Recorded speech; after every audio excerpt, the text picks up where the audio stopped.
ఎవరికి ఏమో లే నాకు తీసేసేయండి అంతే కదా. ఈ గ్యాంగ్ అంతా గంజాయి గ్యాంగ్.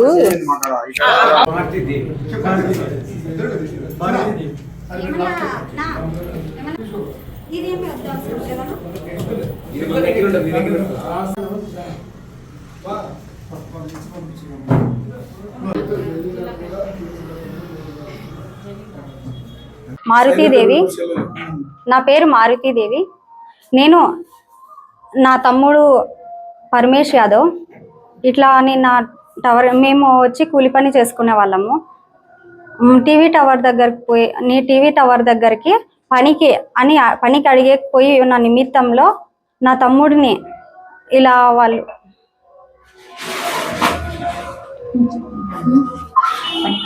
నా తమ్ముడు పని అడగడానికి వెళ్ళాడు. అక్కమ్మ దేవస్థానము సందులో అంబేద్కర్ విగ్రహం దగ్గర పాప ద్విచక్ర వాహనంలో వెళ్తుంటే పాప ముందర ఆటో ఉంది, బ్యాక్ సైడ్ ఆటో ఉంది సార్. ఆటో ఉంటే ఆటోలో నుంచి పాప దూకేసింది. పాప దూకడం వలన నా తమ్ముడు సడన్ బ్రేక్ వేసాడు. సడన్ బ్రేక్ వేయడం వల్ల పాప కింద పడిపోయింది.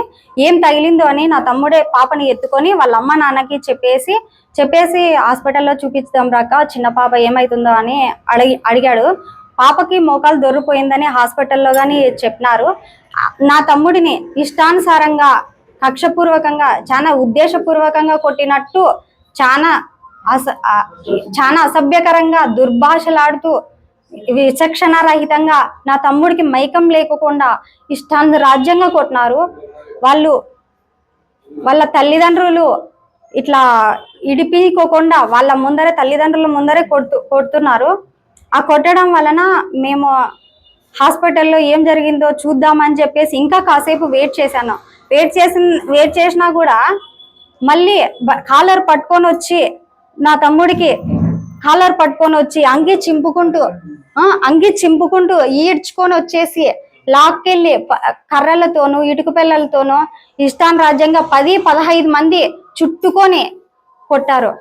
చాలా అసలు అతను కింద పడి కాళ్ళు పట్టుకొని చేతికి రాడ్స్ వేశారు.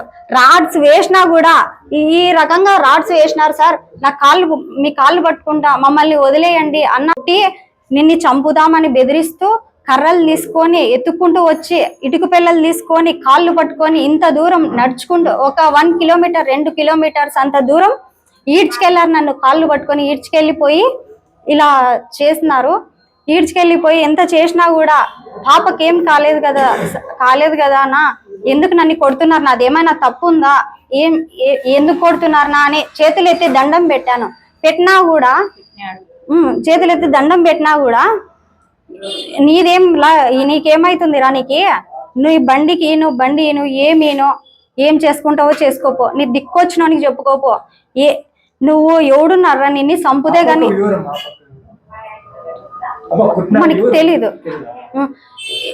తెలీదు. ఇష్టాన్ రాజ్యంగా కొట్టి వాడిని లాక్కెళ్ళిపోయి ఇటుక పిల్లలతో కొట్టి జరగరాని చోట తొక్కి చెప్పుకోలేని చోట తొక్కి కొట్టి నడుముకి చేతులకి వీపన మొత్తం బాడీ అంతా గాయాల రక్త ముద్దలక్క చేసిన తర్వాత మళ్ళీ వాళ్ళ తల్లిదండ్రులు ఉండుకొని నాన్న నిన్ను చంపేస్తారు, బైక్ తీసుకొని వెళ్ళిపో అని చెప్తుండగా నేను బైక్ తీసుకోవడానికి వెళ్తుంటే మళ్ళీ లాక్కెళ్ళి నన్ను ఎట్లా తీసుకుంటావురా, నీ దిక్కొచ్చినోనికి చెప్పుకోపో, బండి ఏమో చెప్పుకుంటావు చెప్పుకోపో అని చెప్పి బండి లాక్కెళ్ళి మళ్ళీ నన్ను కొట్టినారు. పోలీస్ స్టేషన్ కి అయ్యి జరిగిన సంఘటన జరిగిన వెంటనే విత్ ఇన్ సెకండ్స్ లో నేను కాల్ 100కి డయల్ చేశాడు నా తమ్ముడు. డయల్ చేసింటే కాళ్ళు ఫోన్ చేస్తావారా నువ్వు అని చెప్పేసి సెల్లు పగలగొట్టేసినాడు. నా సెల్లు పగలగొట్టేసినారు.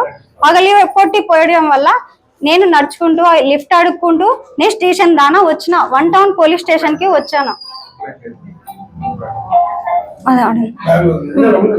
వన్ టౌన్ పోలీస్ స్టేషన్కి వచ్చి మా అమ్మ నాన్నతోనూ నా తమ్ముడు వచ్చి మాట్లాడితే ఇంత రక్త గాయాలైనా ఫస్ట్ పోయి హాస్పిటల్లో గవర్నమెంట్ హాస్పిటల్లో చూపించుకొని రాపోండి, అప్పుడు మేము కేసు తీసుకుంటాము అని చెప్పి పోలీస్ స్టేషన్లో చెప్పి పంపించినారు. పోలీస్ స్టేషన్కి వెళ్ళిన తర్వాత ప్రభుత్వ హాస్పిటల్లో గవర్నమెంట్ హాస్పిటల్లోకి వెళ్ళి చూపించుకుంటే ఫస్ట్ మీకు కేసు అవుతుంది, మేము చేర్చుకోము, కేసు రాపించుకున్న తర్వాత కేసు ఫైల్ అయిన తర్వాత మిమ్మల్ని చూస్తామని చెప్పి నిర్లక్ష్యంగా నా తమ్ముడికి మెడిసిన్ ఇవ్వలేదు, ఇంజెక్షన్ ఇవ్వలేదు, టీబీ ఇంజెక్షన్ ఇవ్వలేదు, ఏమి ఇవ్వకోకుండా వాడిని అక్కడే కూర్చోబెట్టిన తర్వాత ఫస్ట్ పోలీసు వాళ్ళని పిలుచుకొని రాపోండి వాళ్ళు వెనక్కి పంపించడం వలన మళ్ళీ నేను నిన్న మార్నింగ్ వెళ్ళి ఏం సార్ ఏమైంది పరిస్థితి అని చెప్పేసి నిన్న గవర్నమెంట్ హాస్పిటల్కి అడగ్గా ఏమ్మా యాక్సిడెంట్ కేసు అని రాసుకున్నామమ్మా అంటే యాక్సిడెంట్ కదా సార్ కొట్టినారు, ఇది కావాలంటే మీరు రిపోర్ట్స్ చూడండి అంటే నేను పోయిన తర్వాత తక్షణము అప్పుడు నేను ఎస్పీ గారికి చెప్తాను అని చెప్పడం వలన గవర్నమెంట్ హాస్పిటల్లో నా తమ్ముడికి ట్రీట్మెంట్ స్టార్ట్ చేసినారు. స్కానింగ్స్ రిపోర్ట్స్ రాసినారు, ఛాతిలో స్కానింగ్స్, తలలో స్కానింగ్స్, బ్లడ్ క్లాట్ అయిందంట, బ్లడ్ క్లాట్ అన్ని చెకప్లు చేసినారు. చేసిన తర్వాత చెయ్యికి ఆపరేషన్ చేయాలంటున్నారు. ఎడం చెయ్యి లేపడం లేదు, తను నడవలేకపోతున్నాడు, భోంచేయలేకపోతున్నాడు, ఇలా ఉంది పరిస్థితి. మీరు స్కానింగ్ నీకు ఒక 3 months అయినా మినిమం పడుతుందమ్మా అంటున్నారు అడ్మిట్ చేస్తే అని చెప్పడం వలన నా తమ్ముడిని పిలుచుకొని పడుతూ లేస్తూ వచ్చిన పిల్లోడిని ఈ రోజు వన్ టౌన్ పోలీస్ స్టేషన్కి నేను వెళ్ళాను. కంప్లైంట్ తీసుకోండి సార్, ఇట్లా మా పిల్లోడిని సాయంత్రం అడ్మిట్ చేస్తాను, ఇట్లా హాస్పిటల్కి వెళ్ళాలా సార్, చెయ్యి ఆపరేషన్ చేయాలంటున్నారు. ఆపరేషన్ స్టార్ట్ చేసిన తర్వాత ఇంకా నా తమ్ముడు బయటకు వచ్చే అవకాశం లేదు. ఇంకా నాకు కేసు ఏమైంది సార్ అంటే, నువ్వు అమ్మ అక్కడ ఉన్నది ఆ స్పాట్ లో జరిగినది నువ్వు చూసినావా, పేషెంటే మాట్లాడాలా, ఎవడైతే యాక్సిడెంట్ చేసినాడో వాడే మాట్లాడాలన్నాడు.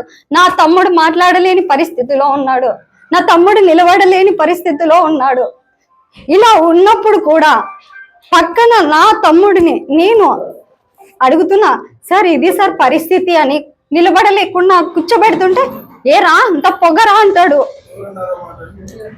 సార్ కానిస్టేబుల్ సార్ ఏం పొగరారా కూర్చున్నావు అన్నాడు. కానీ సార్ దానికి పిలుచుకొని పోయి నిలబెడితే ఏమ్మా నిలబడలేడా, నువ్వెందుకు పట్టుకుంటున్నావు అంటున్నాడు. వాడికి చెయ్యి పట్టుకుంది, చెయ్యి నిలబడలేదు.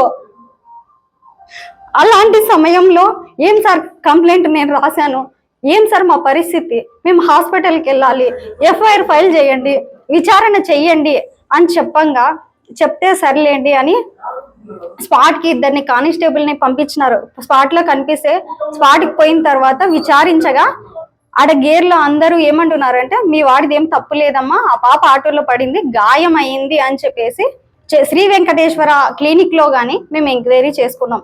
అక్కడనే చూపించినారు పాపకి ఏం కాలేదులేమ్మా, మీరేం భయపడద్దండి, బాబుకు జాగ్రత్తగా చూపియండి అని గేర్లో అందరూ మాకు సమాచారం చెప్పారు. అక్కడ నేను ఇటుక పిల్లలతోనూ కట్టెలతోనూ కొట్టినవి, నా తమ్ముడు చెప్పులు కూడా ఉన్నాయి దృశ్యాలు. నేను ఇవన్నీ కూడా నేను మీడియాకి సబ్మిట్ చేస్తాను. ఈ సమయంలో కూడా నేను మార్నింగ్ పోయినా 11 గంటలకు పోయినాను, సిఐకి కంప్లైంట్ ఇచ్చాను. సార్ ఇది జరిగింది సార్ అంటే, అక్కడికి పోయిన తర్వాత ఏం జరిగింది చెప్తానమ్మా మీరు కూర్చోండి అన్నారు. కూర్చున్న పరిస్థితిలో లేను సార్, చాలా సీరియస్గా ఉంది, అబ్బాయిని హాస్పిటల్లో అడ్మిట్ చేయాలంటున్నారు, మాకు ఏదైనా న్యాయం చేయండి అంటే, ఆడపిల్ల చచ్చిపోతే ఏమన్నా మీరు ఇది చేస్తారా, ఆ పిల్లకి ఎంత బాధ తగిలిందో, ఆ పిల్ల చచ్చిపోయింటే మీరు కట్టిస్తున్నారా అంటున్నారు. ఆ పిల్లకి గాయమే అయ్యింది, ఎంతైనా నేను ఖర్చు పెడతాను, నా తమ్ముడికి ఇప్పుడు ఇలా జరిగింది, ఎవరు ఖర్చు పెట్టి నాకు చూపిస్తారు, అది నేను సిఐ గారిని కోరుకుంటున్నాను. నేను సిఐ గారికి నాకు న్యాయం చేయమనే కోరుకుంటున్నాను. అమ్మాయికి ఏం జరిగినా నేను చూపించడానికి రెడీగా ఉన్నాను. ఈ అబ్బాయిని ఎవరైతే కొట్టినారో, ఎవరైతే దెబ్బలు తగిలి పోలీస్ స్టేషన్కి పోయినారో, హాస్పిటల్ పోయినా కానీ ట్రీట్మెంట్ ఇవ్వకోకుండా నిర్లక్ష్యం చేసి ఈ పోలీస్ వ్యవస్థ ఫ్రెండ్షిప్ పోలీస్ అని చెప్తున్నారు కదా, కనీసం ఇట్లా ఇబ్బందుల్లో వచ్చి స్థానిక సమస్యల పైన కానీ డిపార్ట్మెంట్ పట్టించుకోలేకపోతే, ఎక్కడ మూల ప్రాంతం నుండి వస్తారు, ఇంకా వాళ్ళవి ఏం పట్టించుకుంటారు మీరు? వన్ టౌన్లో ఏదైతే కేసు ఇచ్చినారో వన్ టౌన్ స్టేషన్లో అన్ని దుప్పటి పంచాయతీలు చేస్తున్నారు. ఏ మహిళా కేసులు కానీ సరిగ్గా రిజిస్ట్రేషన్ చేయకోకుండా వాళ్ళు దెబ్బ తిన్నా కానీ ఆ పక్కోళ్ళకే ఒత్తాసు పలుకుతున్నారు ఈ సీఏ గారు. మేము ఒకటే చెప్తున్నాము, డిపార్ట్మెంట్కి కానీ ఎవరైతే బాధ్యతలు ఉన్నారో, ఎవరైతే వచ్చి మాకు అన్యాయం జరిగింది అని చెప్పి మీకు చెప్పుకుంటారో వాళ్ళని వెంటనే విచారించి దానిపైన న్యాయము అన్యాయం ఎవరుంది వాళ్ళ మీద చర్యలు తీసుకోవాల్సిందిగా మేము కోరుతున్నాము.